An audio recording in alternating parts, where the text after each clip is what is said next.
Scott and Jim Waters.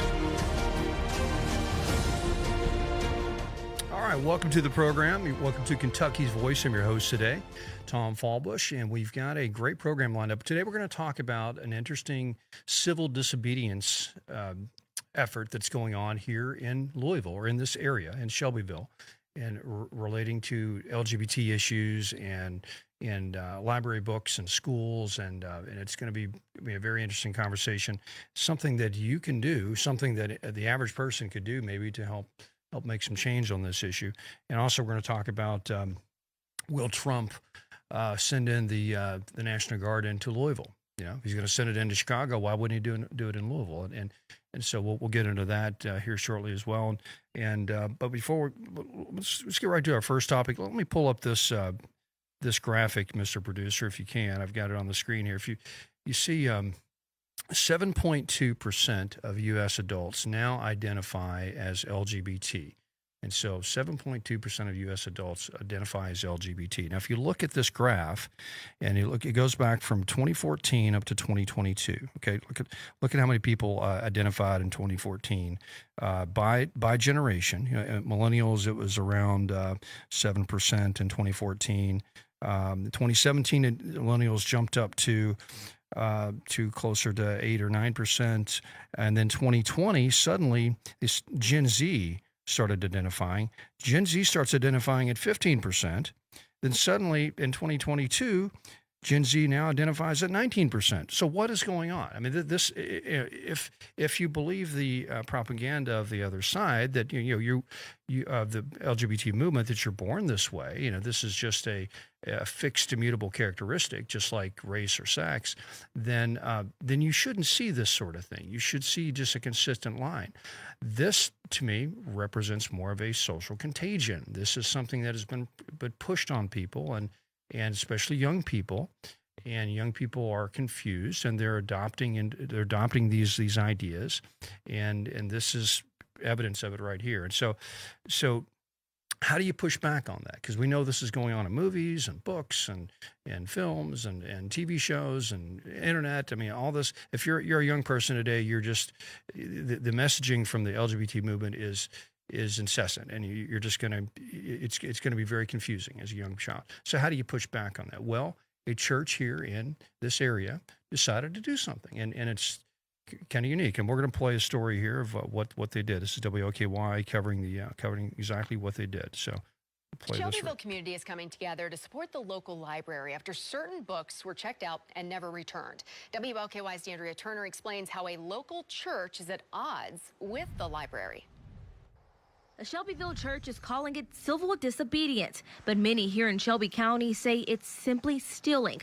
A member of the Reformation Church checked out LGBTQ plus books more than a year ago and has refused to return them. What we feel like is theft is the fact that our library was entrusted with our money as taxpayers to spend it on good things, good books that children should be exposed to, but instead they chose to put groomer material in front of our children. Church leaders say their call to action was to encourage people to call the library, but admit they're not upset that one person took it a step further. What if people from your congregation, again, take it upon themselves to check out these books and never return them? I would applaud that.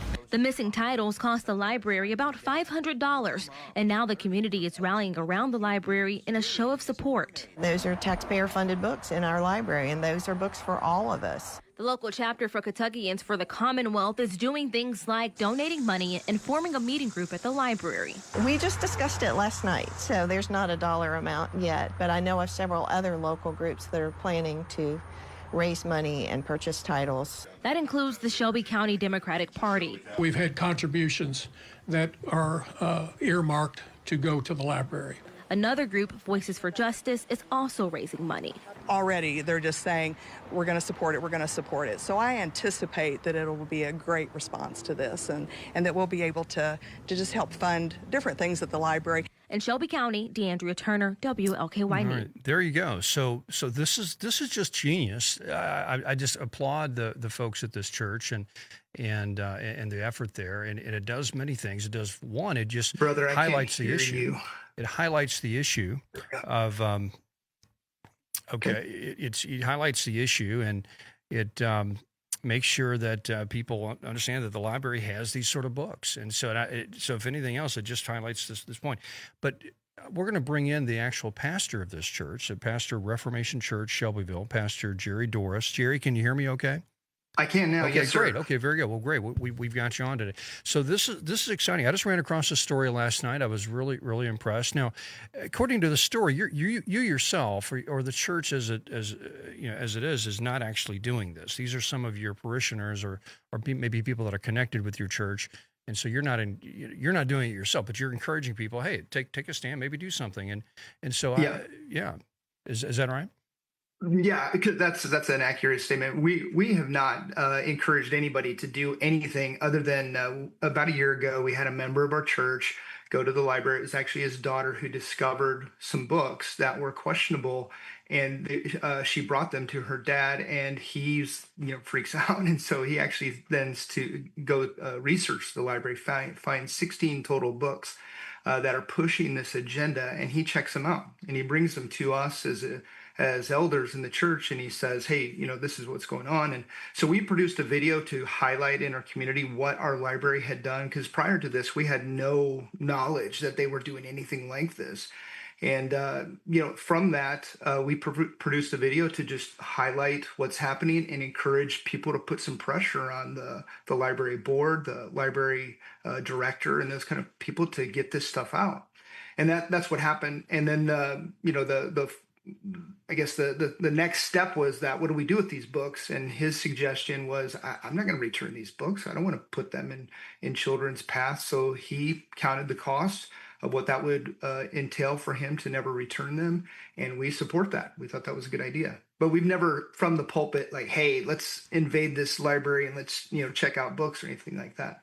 Yeah, but I think it's a genius act of, I think, civil disobedience on some level, and we've got to push back on these issues. And if you're ever going to take a risk, you're ever going to fight the good fight, you want to fight the good fight and take a risk for your kids.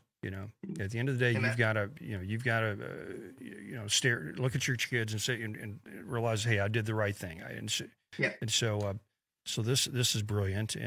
And so what sort of pushback are you getting from the community on this? Are they coming after your church? Or are they coming after you? Yeah, so I've gotten some death threats. I get some unique mail. People mail me all the time. I'm not the only pastor, but apparently I'm the one that's in the limelight on this particular issue. We did have an arson threat against our church, and we met with our local police department, and they upped their security during our services, and we've changed some of our security protocols as well. We're pretty vigilant about these kind of things because we've been in the public eye on this issue of LGBT stuff before. The local LGBT, which is a really small group, they've tried to do a parade and do a festival and stuff like that. And we, as a church and other churches, would go. One year we sent 39 men to stand out, open air preach, hold signs in the midst of their festival that they were trying in little Shelbyville, Kentucky. This is Mayberry as far as I'm concerned. So to have to force feed us drag queen stuff and parade children around there is pretty upsetting as a community. So I would say there's a small group of people that are very pro-LGBT in our area, but they're small. And in the news segment that you just put, which was WLKY, it's probably the worst of the news briefs that are out there. They're saying that all this money is coming in. Well, we've heard from the director and stuff. It's from out of state. It's not from Kentucky. That's right. There may be some stuff that's happening locally, but it's being forced on us from the LGBT mafia, for lack of a better term. They just coalesce around these small little communities to try to force it upon us. Yeah. And here it's happening in our library. One more place that we've got to say, no, this will not happen. Yeah, it's exactly right. All this agenda is being forced down our throat from the top down. It's in a sort of an elite agenda, and you're right. It's not native to Kentucky. I don't think the average parent in Shelbyville is cheering this on and wanting to support this type of. Let me pull up this picture, Mr. Producer, on the live. I've got a screenshot of the video that this church produced. This is one of the books that was in the library, The Art of Drag. The Art of Drag. So this is obviously geared towards kids.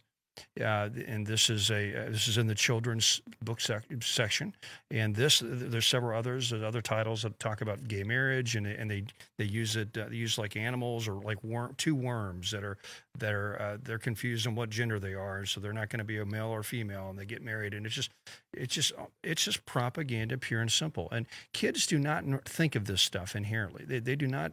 This is not wired in their brain to think of these sort of gender issues. These are brought to kids by adults, and it needs to be their parents doing it, not the school system, not the libraries. But tell you what, Pastor, we'll be right back. We're going to go to this break, and we're going to talk more about your effort to support this civil disobedience in Shelbyville. We'll be right back on Kentucky's Voice.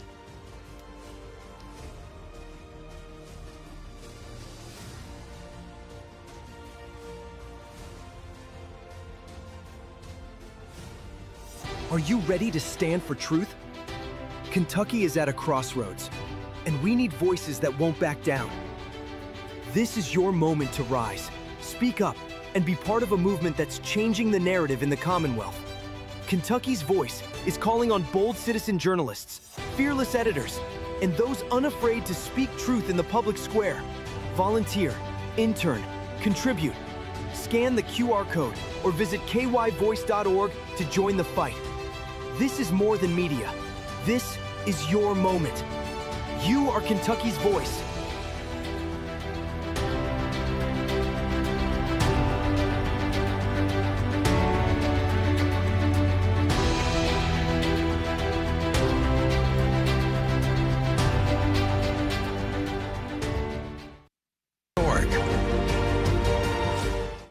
The We the People Fall fundraiser is going on now. Learn how you can partner with us this week live from 11 a.m. to 1 p.m. daily. Together, we will stand for faith, family, freedom, and the Kentucky way. Do not miss it. The We the People Fall fundraiser is almost here. All right, welcome back to Kentucky's Voice. We're talking about a very interesting civil disobedience effort going on in Shelbyville, Kentucky, right here in our area, and it is getting some national attention. CBN did a story on it the other day. It's being picked up around the country on different platforms. So we've got an article here. I'm going to pull this up if we can, Mr. Producer, from the Kentucky Lantern, talking about this issue is theft or disobedience.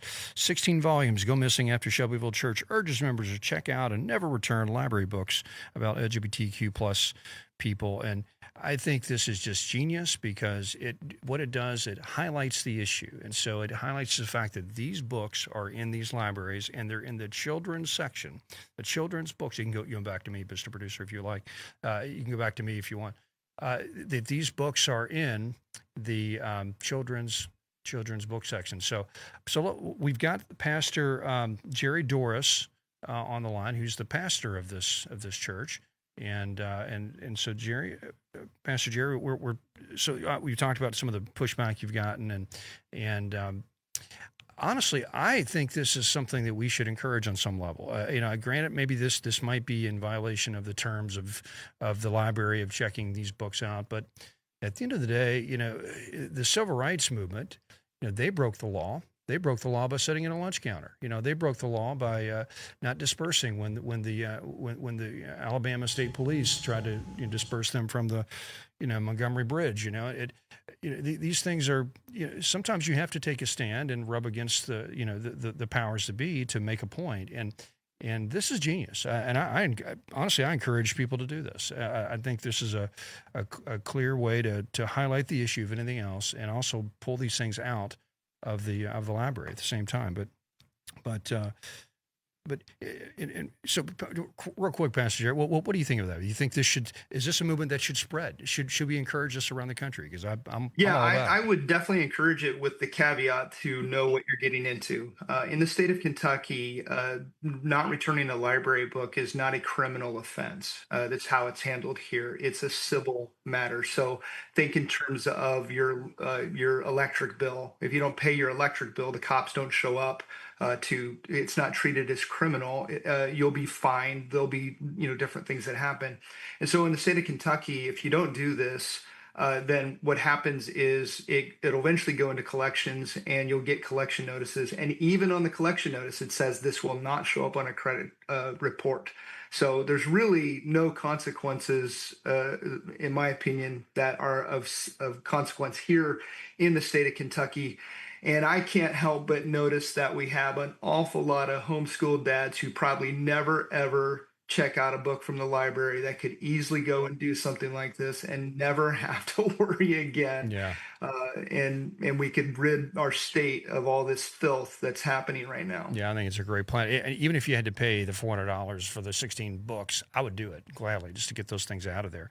And and then if they restock them, I'll do it again. You know, it's just listen. We've got to fight this. This stuff is evil, and it's. I mean, you see what it's doing with these transgender shooters. I mean, let me pull this up real quick. There's a really brilliant meme I saw on X the other day. I wanted to just share it with you. It's called the slippery slope. Mr. Producer, if you can bring this up on the screen. So basically, this is the slippery slope of the LGBT movement. And so first off, it said, just let us get married. That's all we want. And then the next step, well, now just bake our cake. Just bake our cake. That's all we want. Just bake our cake. Now just use our pronouns. Make sure you use our pronouns. Okay. And now it's let us dance and drag for your children. You know, let us dance and drag for your children. All right. Then it's let teachers choose your kids' genders. You know, let the teacher choose whether or not your kid's a boy or girl. And then then it's let us buy infants from surrogate parents. You know, let us buy infants. You know, and then now and here's where we are. The demons are telling me to kill Christians, you know, which is what just happened. Which is what just happened up in. You know, so this transgender movement is sort of the epitome of the bottom of this slope, just the evilness and the violence that's coming out of this. It all started with Obergefell, the whole gay marriage movement. And it's clear. Anybody that has a brain, that has any sense of life, understands this. So your thoughts, Pastor Dorris. This is exactly right. I just made a statement to NPR yesterday morning. They'd asked for a statement, and I made this connection. We have a transgender person killing children in Minnesota, and while I don't believe it's a one-to-one connection between a book in the library and killing somebody, it is definitely contributing to the environment that we live in right now. And so the culture is, hey, we've got to accept these people. We've got to include them so that they don't feel depressed and all this kind of stuff, and they're not suicidal. And they're suicidal because there's just not much acceptance. At the opening of the hour here, of this segment, you had shown a graph which talks about how many people are transitioning towards this and are part of this. There has never been more acceptance for the LGBT and specifically trans movement as there is right now, and yet we're seeing where the recent mass shootings and all this kind of stuff are perpetrated by people that have this mental illness of gender dysphoria, and we're trying to treat them as normal, as this is okay. Well, it's all part of this environment that we've got going on right now. It's because it starts in the library, it starts in the school, and it's because we're pushing this on children that we have so many more doing this, and now we're medicating them because they have these issues. And what's the end result? They hear demons telling them to kill Christians. That's exactly what's happening. Yeah, that sounds like something we're making up. Demons are telling the shooter actually wrote this. He's struggling with this spiritual issue in his diary and saying, they're telling me to kill the Christians. And then he even says, I don't want to be trans anymore. I want to stop this, but I can't. Something's driving me to do this.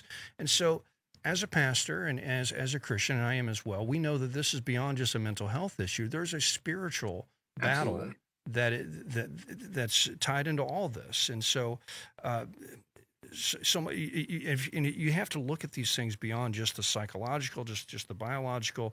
There's the heart issues and the spiritual issues, and you can just see how this movement just kind of leads people into some darkness that's very hurtful to them and also hurtful to the rest of our society. So yeah. So I believe as a pastor, it's my duty to protect my flock, and I'm going to do that through the preaching of the word from my pulpit. And so we talk about these issues. We talk about gender identity and why it's good to be a man, why it's good to be a woman, those kind of things. We identify those. And then I also believe that I have to have a public theology, not just a pulpit theology, just not what I say within the walls of my church, but that outside the walls of my church, I need to be speaking on these issues because the moral voice is missing. Many pastors have abdicated from their public duties to just speak about these issues. And largely we're kept silent and quiet because we think that we have to affirm this in order for us to be accepting and stuff like that. But we must stand upon God's word and we must proclaim truth. And the realities of it is that truth is the only thing that's going to set this world free and are going to, help someone understand. It's not by coddling them in their gender dysphoria. It's speaking truth about who they are and why it's good to be a boy, why it's good to be a girl.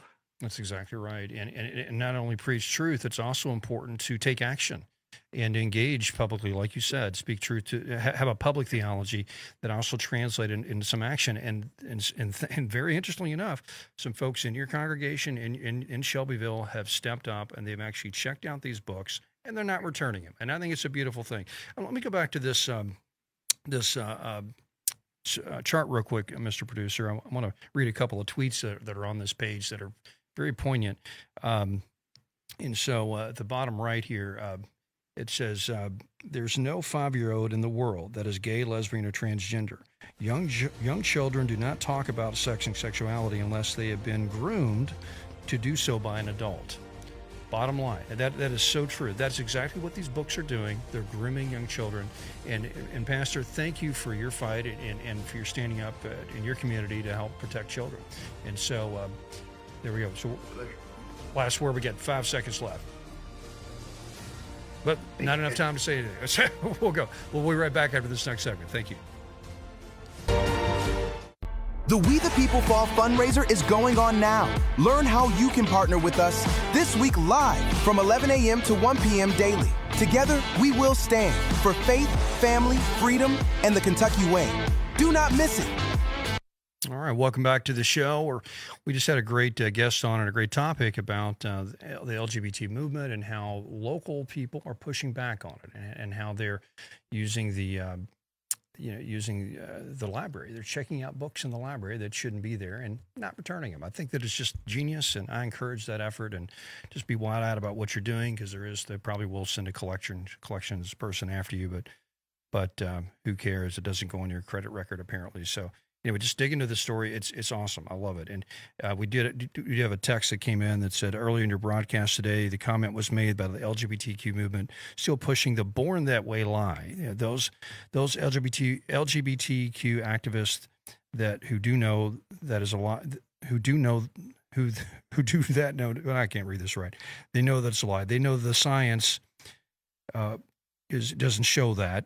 And they still want to promote that lie. And so he recommends our audience read an article called Campaign to Overthrow Straight America by Pure Life Ministries here in Kentucky. So anyway, so we know this movement is aggressive and they just mislead people, and they, oddly enough, want your kids. It's not enough just to get adults to accept this and all that. They some reason want to get into the schools and get into the minds of children.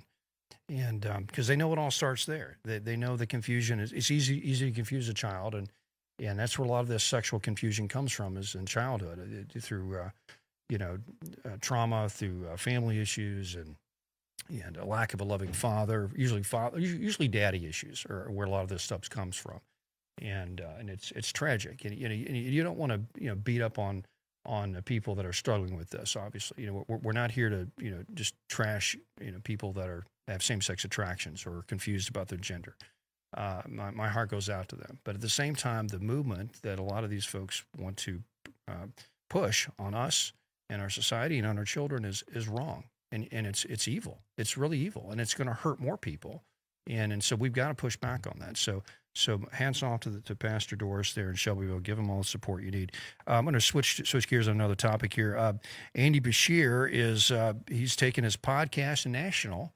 And so I don't know, Mr. Producer, if you can bring up our King Andy. There we go. No Kings, King Andy picture. But we can go to this WDRB article. Kentucky Governor Andy Bashir goes national with his podcast.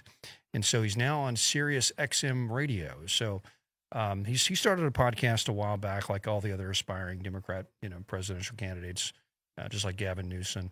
And so, but now he's on Sirius XM. So the rest of the country can hear his sleepy delivery and his kind of misleading statements on how he's doing such great things for Kentucky, when he really is just taking credit for what the Republican House and Senate has done here.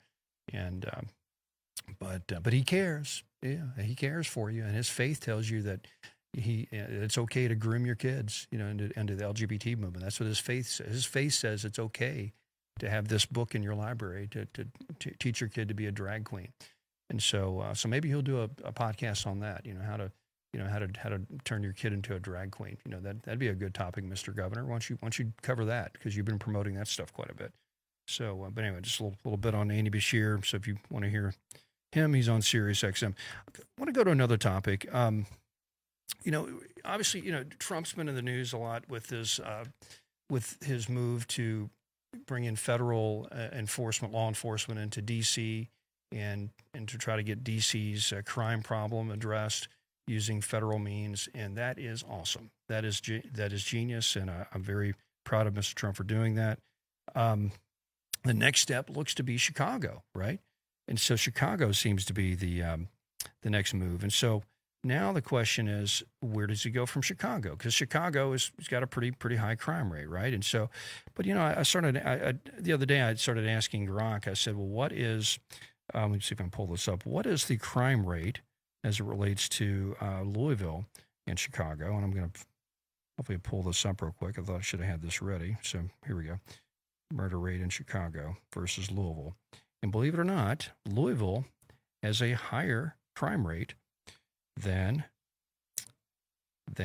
Chicago. And so let me pull this up, Mr. Producer. Let me get down to the bottom here. Okay, so here we go. So here's the summary. So 2020, Louisville had 166 homicides. Chicago had 616. So the crime rate in Louisville per capita is higher than Chicago. 26.9 murders per 100,000 in 2020 versus 23.2 in Chicago per 100,000. So Louisville per capita is more violent than Chicago. It has been more violent than Chicago for the past 5 years. And so if Mr. Trump is going to send federal forces to Chicago, to Baltimore, to Detroit, wherever he's threatening to do this, to L.A., I think he might want to send him here. And so, Mr. Mayor, I know you've been kind of, actually, you've been wise on some of this. I mean, you definitely stopped the sanctuary city policy, so we wouldn't get our hands slapped by the feds on that. So we appreciate that. And you've shown some good rhetoric around, hey, we need to stop repeat offenders and deal with some issues here. So I appreciate that. But maybe it's not enough, because at the end of the day, Democrat politicians generally have a weak on crime position when it comes to governing cities, and that's why these cities are falling apart. And so I welcome the feds to come into Louisville. Maybe we need ICE and DEA and the FBI or whatever agencies they're sending into these other cities. Come into Louisville. Let's come into the West End. Let's go back to this chart real quick. I want to show just where we are right now. 2024, we had 143 murders, and so the crime rate is about 23 deaths per 100,000. Chicago is down to 21, so we're even in last year still higher. Now this year is kind of an anomaly. We're about halfway through it, so the numbers aren't really clear yet, but it still shows that we're up there But so there we go. So I'm all for it. I'd love to hear your thoughts on that. 502-571-0970. Text us. I'd like to know if you think Trump should send the feds to Louisville, because, hey, I mean, if you're looking at just murder, you're looking at just the crime rate, the murder rate, it's worse here than in Chicago. And I want to cover a few reasons why. So one of the reasons why is our city has very poor bail policies. We have very easy bail policies, so people can just commit a crime, get out on no down payment kind of bail systems, and it's very it's just tragic. It shouldn't happen that way. Another reason is just repeat offenders. We have just if you look at most of the crimes that are most of the murders that are going on, they're usually folks that have been, locked up before for multiple offenses, and they're back out on the streets. And a lot of it is because the justice system is backlogged. We don't have enough judges or enough resources to prosecute these folks, and so repeat offenders.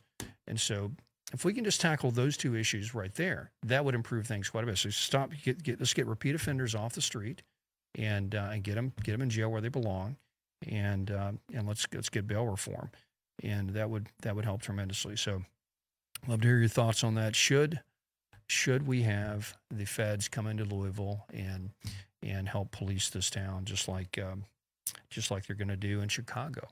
And so there we go. So we go to the next story. The next story I want to cover, and we'll cover more of this in the next hour too, is something I'm a bit concerned about.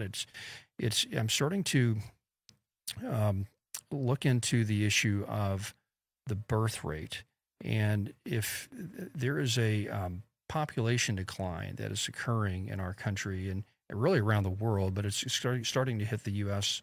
specifically, and it's a Gen Alpha. Gen Alpha is a lot smaller than other generations, and you say, what's that mean? Well, let's go to the numbers real quick. So, Mr. Producer, pull this up on the screen, and we'll get more to this in the next segment. But if you look at the number of baby boomers, this is globally. I want to go to the U.S. So, the U.S., the baby boomers are around, let's see, I want to say about 80 million here. And sorry for not getting this pulled up just right. So 80 million, and then it goes down to, here we go. So baby boomers, 76 million. Okay, at its peak. Generation X, about 65 million. Okay, millennials, 80 million. So that's a pretty big generation, 80 million. Generation Z, 67 million. Well, guess how many people we have in Gen Alpha, which is the generation after that? Only 48 million people. 48 million people in Gen Alpha. So we go from millennials at 80 million to Gen Z at 67 down to 48 million people. And what's happened is we've had our birth rate is really dropped off the cliff after 2007, and lots of reasons for it, but one of the reasons, just economically, the country went through a lot of economic issues. A lot of people couldn't start families and actually buy homes and actually afford to have children on one level. So 2007 that's the last year where we had a birth rate that was above replacement level, which is 2.1. Now we're down to 1.6. So it's dropped from 2.1 to 1.6 in those years, and so. In order to replace your population, you need 2.1. So we're now starting to see the impact of that. We now have an entire generation now, Gen Alpha, that has been born during a time where we had lower birth rates. So what does that mean? Well, it means, maybe houses are not going to be valuable in the next 20, 30 years because we're going to have all this extra housing. We're not going to be able to hire people, right? It's going to be hard to find young people to do anything. Maybe some critical systems that require specialty type of labor we're not going to be able to do anymore because there's not enough people to go around to be a specialist. We just need more generalists to operate. So it's a big issue, and I don't know. I'm not quite sure how to address it. But at the end of the day, we need to change it because it's a problem. And immigration is not the answer. And so we'll talk more about that after this next segment. So, but I want to hear about your opinion on the Trump. So should Trump bring the feds into Louisville? 502-571-0970 here on WGTK. You're listening to Kentucky's Voice. Kentucky's Voice is your home for real news, real people, and real answers. But we can't do it without you. Your financial support helps us bring truth to the forefront, hold leaders accountable, and give a voice to the people of the Commonwealth. Join the fight today. Give online at kyvoice.org or text KYVoice to 53555. Every gift makes a difference. Stand with us. Speak up. Stay strong. You are Kentucky's voice.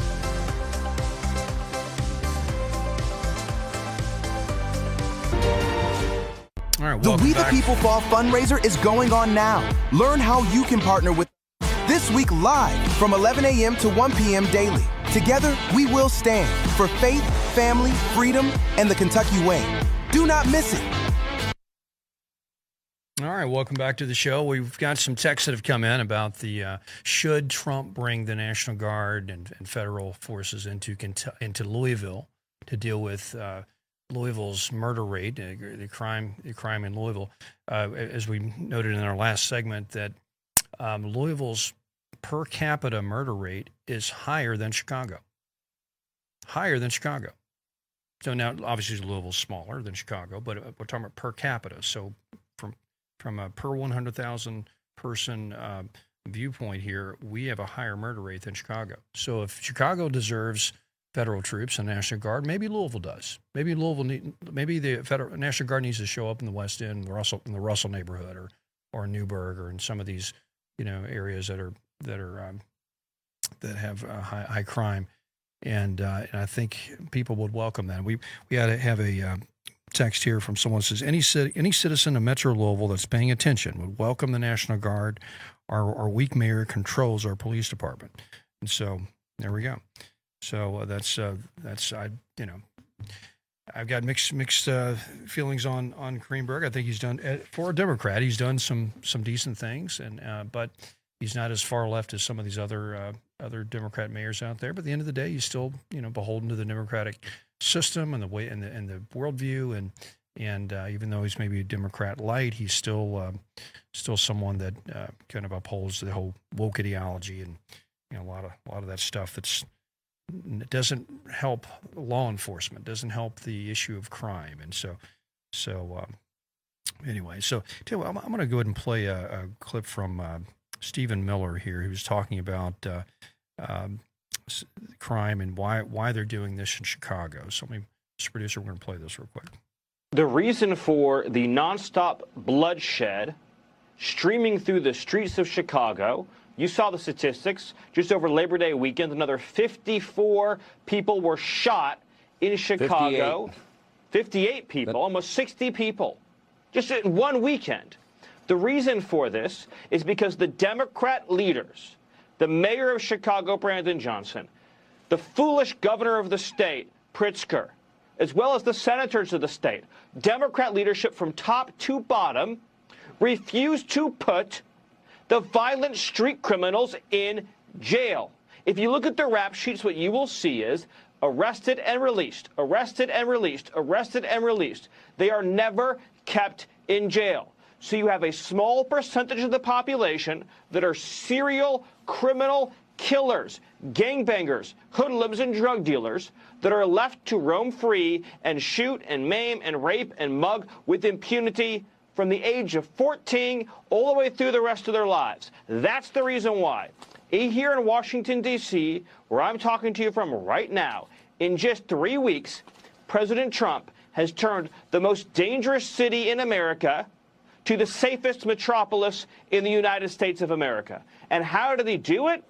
By surging in National Guard, by surging in FBI, ATF, DEA, and ICE, and making clear that if you commit a crime in this city, and especially if you commit a violent crime, we will find you, we will lock you up, and we won't stop coming at you until the people who live in this city are safe. President Trump did that, and now he's made this city into a safe zone for everyone. So there we go. Repeat offenders. Same issue in Chicago. It's repeat offenders. And so that needs to be a message that our leadership in this city needs to hear. We need to get that issue addressed very, very quickly. And I've read recently there are some efforts to try to address this, the repeat offender issue. I don't know how effective it is, but it needs to get real effective real fast, because I don't think the president's playing around. And Louisville can be a target just like Chicago. It should be a target. Our murder rate's higher than Chicago. And so, Mr. Mayor and Mr. Governor, if you don't want National Guard activated and dropped into Louisville, and then you need to deal with this repeat offender issue and get on it quickly. You often wonder what how the Democrats are responding to this, and there was a great clip from Mr. Raskin here as a representative. Let me see what we'll play what he had to say about how we should just react to crime as a. Let's see, we get this pulled up just right. So we should just live with crime. Crime's normal. Why are you so concerned about that? So the military is not supposed to be used for ordinary law enforcement purposes. In D.C., he was talking about cleaning up the graffiti and, dealing with the blight of homelessness, which are obviously local, not federal issues. And he's trying to militarize our society, intimidate his political opponents. The whole idea of picking cities based on their partisan leadership is absurd.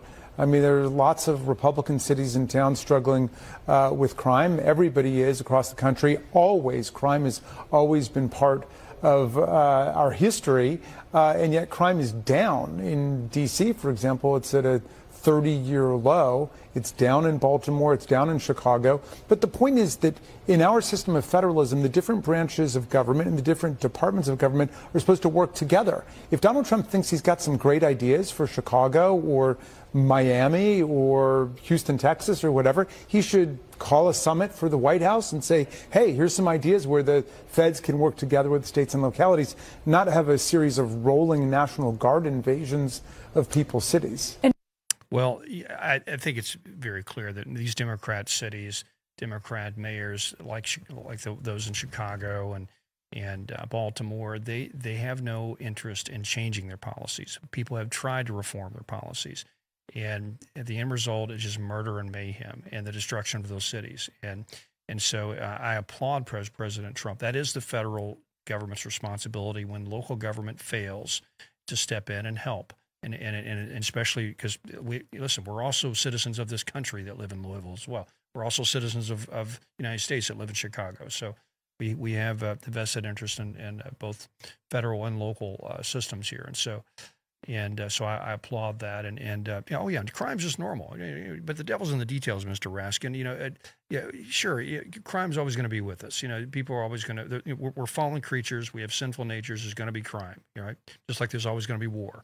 The question is, what level of crime, what level of war, and what level of conflict should we have? And right now, the Democrats tolerate a high level of crime because of their utopian worldview, because of their view of human nature. They think everybody is they're victims of the system. That's why they're acting out. So we need to coddle them and all this. I'm sorry, that's not the case. Criminals need to be dealt with justice, and when you do that aggressively and you do that with and fairly, then that sort of stuff is stopped. And so we're just anyway. So I'm all about it. Bring the guard to Louisville, and let's clean up this city, and so we can actually go downtown and enjoy an event again, without having to fear of some mob attack or something. But anyway, so back on another topic, back on the excuse me, on the population issue. That we were discussing how the population crisis is going to hit us here soon. I wanted to talk about why that's happening. So in the last segment, I mentioned that the Gen Alpha, which is the generation after Gen Z. And so let me go through the generations again. So you have the boomers, who are about 76 million people. You had the Generation X, my generation, about 65 million people. A little bit less. Millennials, 80 million people, because the boomers had a lot of kids. So 80 million people. Generation Z, down to 67 million people. So Gen X had about the same number of kids that they, so they basically replicated themselves. For some reason, the millennials didn't have kids. And so Gen Alpha is now down to 48 million people. 48 million people. And so that's the 48 million people. 48 million people. Because that means we do not have enough people in this young generation to fill the slots to just make this country run. And for example, this year, this graduating class, they graduated high school this year, was the last high school class that we'll have at this population level for the next 15 years. Because this is the class that was born in 2007, right before the economic crash. And so that's when our birth rate was at around 2.1 roughly. We were doing well. After that, our birth rates crashed, and so we're now down to 1.6. We can't we're not replicating ourselves. This is native-born populations, and so now with those on the left and those that don't really care about the American people as a people as a nation, they say, well, immigration, just we can just fill the holes with immigrants.